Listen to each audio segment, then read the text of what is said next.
Alright, hey everyone, it's Prism's Collection Corner here, and I got another media collection update.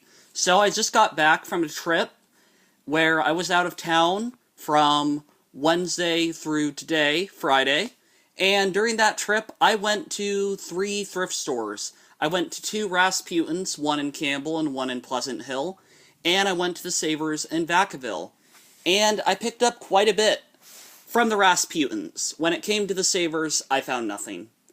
But I'm going to show you everything I got. I got a couple Disney VHS tapes, I got a couple DVDs, actually quite a few DVDs, and a couple DVD collector sets. So let's begin by going over what I picked up at the first Rasputins, and that was a total of 4 DVDs.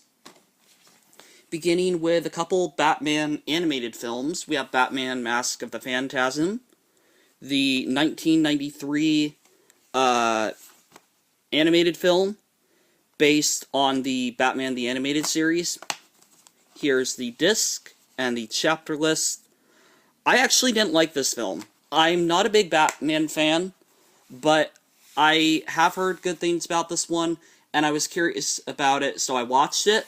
And there were parts that I really liked. I did really like the opening score. The choir was amazing. Like, the choir score they used was awesome. And, you know, I really like that. The animation, though, to me, just looked a little bit too rough.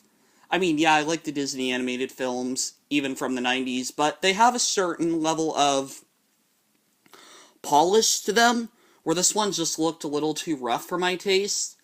I also thought the ending was horrible because I know it was meant to be like a series continuation thing or whatever, but it just didn't hit the mark for me. I wish they hadn't gone with a cliffhanger ending and they had just, you know, made it its own isolated thing, but I really didn't like it. Yeah, I own it now though, so whatever, I guess. Next, here's a Batman movie that I actually did really like. This is another animated one. This is the Lego Batman movie. This film is absolutely hilarious. I watched this at a movie night last week, and I loved it so much. It was so funny. Loved all the performances. It was just a really dumb film, but in a good way. And of course, you got the 2-disc. You have the DVD copy and the Blu-ray copy, and both of them have the movie on them, but there are some extra bonus features, such as 4 new animated shorts, 4 deleted scenes, and 6 featurettes, which I guess I didn't need a Blu-ray for. I think it was on both of them, but whatever. I like getting the better edition, but I did really enjoy this movie. This was a really fun one to watch, and I want to check out the other Lego movies, but yeah, got that one. Next we have a film I saw last week. I watched at home. This is the 1994 Keanu Reeves film Speed from the 5-star collection from 20th Century Fox. And you can see right here, this has quite a few bonus features. Commentary by multiple different people, 5 extended scenes, on-location featurette, visual effects, music video, HBO special, behind the scenes, production design gallery, full-length screenplay, theatrical trailer, and TV spots. This is a really good action movie. It's really fast-paced, which I really like. The action scenes are great, but it did get kind of corny near the end of the film. I did watch the sequel, Speed 2 Cruise Control, back on Wednesday night. It was terrible. It was absolutely awful. But I laughed at it a lot. One, because the TV smoothing was on at the hotel, and we couldn't figure out how to turn it off. So we were stuck with that, but also it was just hilarious. So, yeah. Next, we got a Judy Garland musical. This is the 1954 film For Me and My Gal, with Gene Kelly's first musical film performance. I'm gonna be honest, this isn't my favorite. I thought this was going to be better. I thought it'd be a more upbeat musical, like some of the other ones, Singing in the Rain, My Fair Lady, you know, I thought it was going to be a really fun film, but it's kind of depressing, and it's kind of slow, but it's interesting. Here's the disc, and yeah, it was an interesting film, and he got quite a few bonus features on here, so I'm not upset that I picked it up. I'm actually glad that I have this, because I love collecting the old musicals from Warner Brothers, but it wasn't my favorite film ever. And there is, I did want to pick up a copy of A Star is Born with Judy Garland, the deluxe edition from 2005 of the 1954 film, I think. Wait, this can't be 1954 if that's... I actually don't know when this film came out for me and my gal. Oh, this was 1942, my mistake. Yeah, no, I want to pick up the 1954 A Star is Born with Judy Garland, but I couldn't find it anywhere. I called multiple places that I thought would have it, so I'm going to end up ordering it online. I've decided I'm just going to order a copy because I know it's something I want, but there you go. Alright, next we got what I picked up at the other Rasputin's, the one in Pleasant Hill, and back in, let's see, late May of this year, I went to Mad Monk Vintage and Clothing kind of place. It's basically the Rasputins in Modesto, and it was huge. This one felt like that. Like, it wasn't as huge, but the amount of physical media they had was insane, especially when it came to the VHS tapes. Like, they had hundreds. I'm telling you, hundreds of VHS tapes.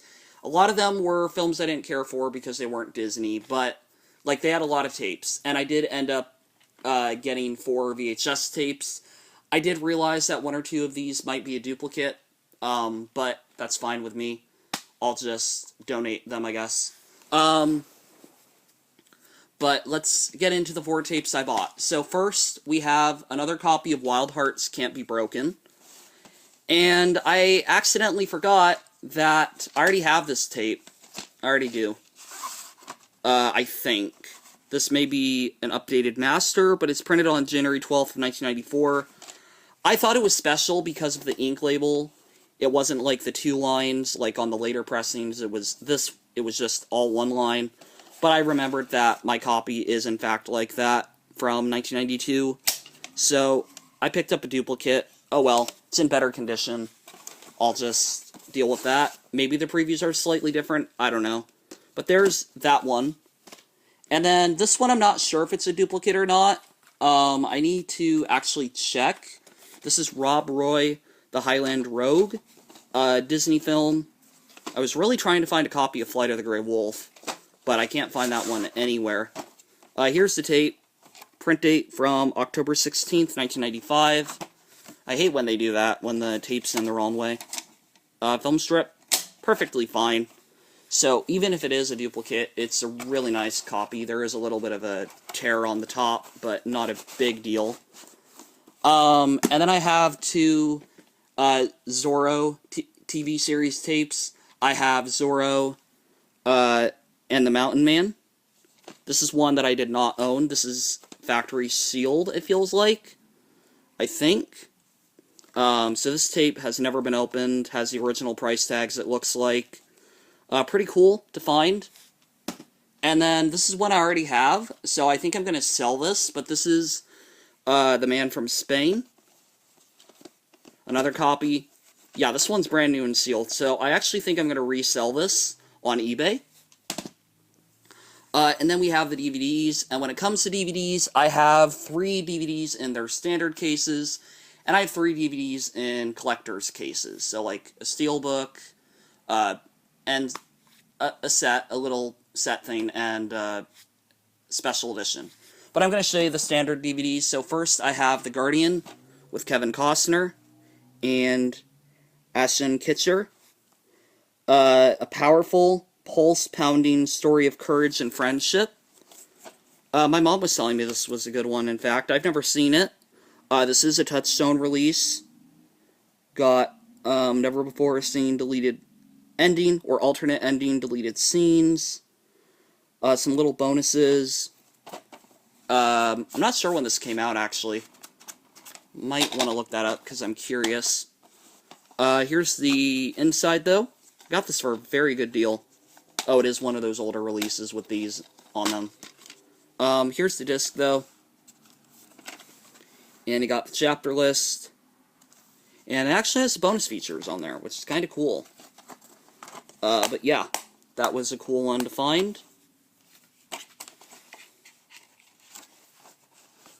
Next, I got the 1987 sci-fi disaster. It's not a disaster film, but its production was a disaster. Masters of the Universe. I wanted to watch this just purely out of curiosity, and it looked like a fun film with sword fighting, and I did enjoy it. I actually did watch this on the way home.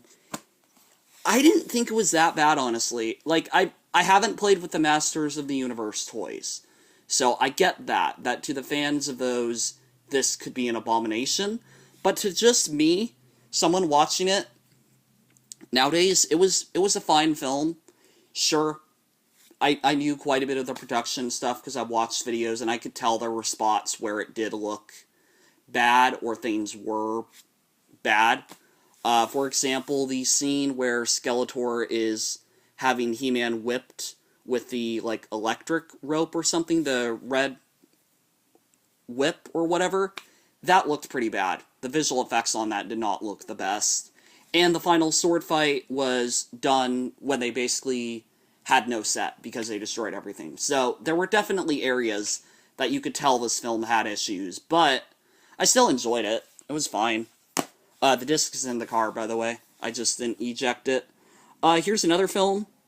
This is a Don Bluth film that I've been wanting to watch, The Pebble and the Penguin. This is the Family Fun edition. I wanted to get this with a slipcover, but the copy with a slipcover was completely demolished. And it comes with 2 discs right here and a little pamphlet. And it comes with a cool thing, I guess. This is one of those releases with, like, info on the inside of the case, chapter list and everything. What's different about this version of the film compared to your standard release, apart from the bonus features, this is actually the 2007 cut of the film where Don Bluth and Gary Goldman got to go back and fix a lot of the errors with the original film because it was rushed. Or a lot of color timing errors and things like that. So this basically has all of those issues solved. My goal is to get every single Don Bluth film. I did almost buy Rockadoodle, but I looked at the price and it was going to be around $14, and that's before tax. And I'm like, no way, I'm not buying that. I'm going to wait for it to go down. Or, you know, take my risk and buy a damaged copy so it's a cheaper price. And then we have some DVD sets. One of these is for a movie I don't know if I'm going to end up wanting to keep, but it was a cool box set, so I thought, why not take the risk? Christopher Nolan's Batman Begins, the 2-disc deluxe edition. And you can see right here, this is pretty extensive with the bonus features. Like, there is a lot of stuff on here. Collectible 72-page comics, comic book exclusive featuring the first Batman story and 2 other tales that inspired the movie. There's quite a bit of reasons this film is rated PG-13. I haven't watched this film. I don't know if I'm going to want to go down the road of watching these darker Batman films, but I thought I'd try it out. And yeah, this is a pretty big comic book kind of thing. And also an advertisement for V for Vendetta, which I have no interest in seeing. I did at one point, but then I looked it up on Common Sense Media, and I'm like, no thanks. So I'm not going to do that. But let me put this back in here. I do like the artwork on this. Like I will say that there's a lot of stuff that I've seen from the Dark Knight films, like images and whatever. It looks visually stunning. But that isn't the only thing that's going to determine if I like it or not. Like, you know, there's other parts to it. But I'm just putting this back in here, and then I will show you the final 2 items I got. One of them, both of them, anyways, I'll just show you them. First, I have this Iron Man DVD Steelbook. This was only $4. It was an insanely low price. And I thought, why not? why not get another copy of the film? And in fact, what does this have with it? This has, oh, a Blu-ray copy. I didn't even know this came with that. So yeah, you get this, this, like, back of the cover thing. I guess this was the J card. You get this little thing here, you get this other little thing, and you get a DVD copy and a Blu-ray copy of the film. Like, for the price I paid... Oh, is this missing a disc? Disc 2, disc 1... it might be missing a disc, but I don't see where the disc would be. Oh, are these both Blu-ray? Oh, maybe. Let me look at this. Hold on. I'm trying to get it out of the thing while not destroying the disc.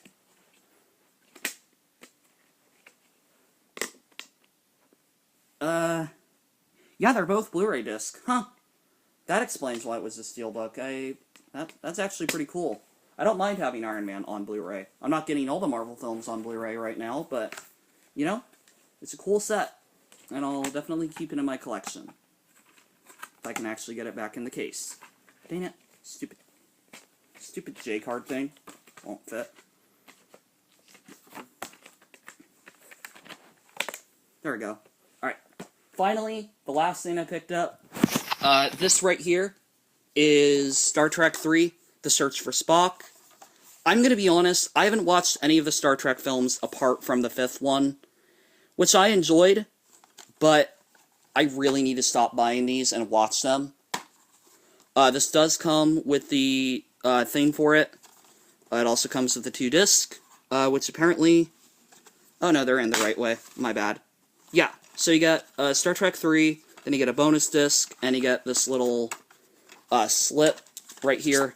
This is like, hey, here's what's on it, because this is the collector's edition. And yeah, that's what I've been really buying, just the collector's editions of these films, and I'm trying to buy them at really cheap prices. Because if you order this on eBay, if you order a set of these films, it goes up to like $30, but I've probably spent less than that picking up these films by hand at like thrift stores, so, you know, give or take a few bucks, but it's still nice to not spend as much money. Anyways, that is going to be it for my update. I had quite a bit of stuff. Like I said, I'm going to order that one musical, and then I'm done thrift shopping for a little bit. I need to put some stuff up on eBay. I need to go watch some movies, do some videos. So I think I can take a little bit of a break from thrift shopping. I might still stop at a Goodwill or